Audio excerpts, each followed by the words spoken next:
Welcome back to the Crochet Crowd, as well as my friends over at yarnspirations.com. Today I'm going to show you how to cherry pick using your Caron cakes. Can be any of the Caron cake series in order to cherry pick the colors right out of the ball and into your project. Why would you do that? Stay tuned. So here's an example of the wonky squares. It's a free pattern available by yarnspirations.com. I'll put a link in the more information of this video for you to have it. And what it is that you start off your middle square, and then as you get bigger, it starts to rotate out, and then you end up with a nice square with the rotation in the middle. So you will notice that each one of my wonky squares are a different color in different positions, as you see here.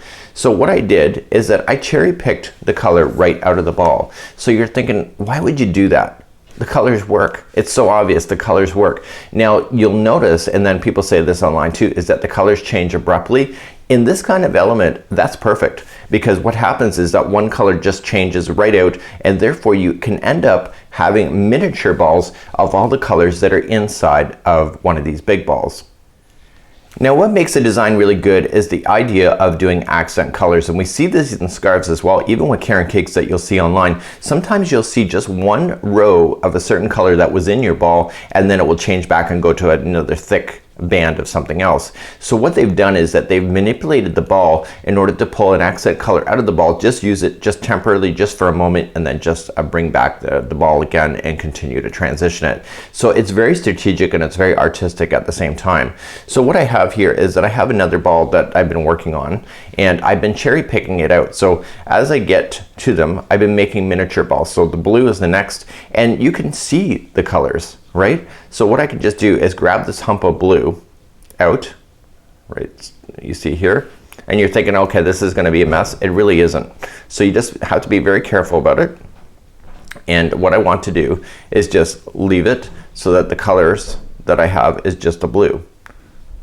Okay, so this is kind of what I've been doing with these ideas. So what I'm doing is that I'm finding where it transitions, which is right here, and then I'm cutting my yarn here, and then I'm making a ball of just blue, and then I roll it up into a smaller ball in order to play with the colors.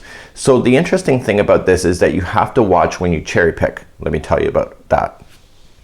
So off camera, what I did is just rolled this into a ball. So I took it out what it was, so I can cherry pick the colors as they go. So if I need this yellow, I can either just take it out, and what I would probably do is just wind it from a ball just as is. So if you need a certain color, sometimes you have to just do what I just showed you. So you can just wind it out onto your fingers, just like this, and take that yellow out of the middle section, just as you see.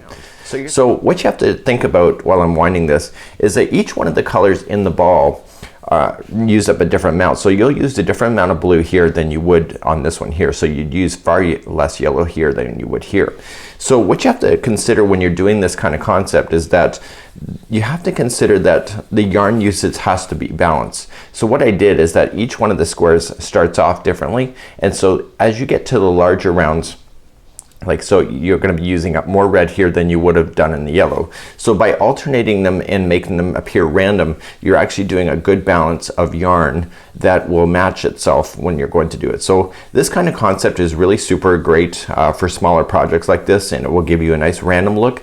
But because we know that the ball works as far as colors, is that you really can't go wrong with it. So if you're looking for more consistency of like each square being the same color, this kind of concept may not work so well, because you need an equal amount of color for each one of these. So if you're doing this and you're doing them all blue, you'll use up this blue far more out of this quicker than you would on the rest of the colors, just like so. And when you get to the outside colors here, you use up more than that than you would in the middle.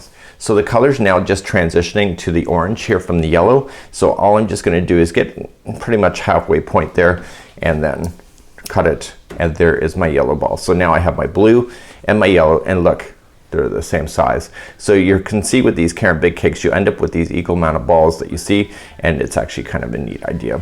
So until next time, I'm Mikey on behalf of the Crochet Crowd, as well as yarnspirations.com. Have a great day. We'll see you again real soon. Bye-bye.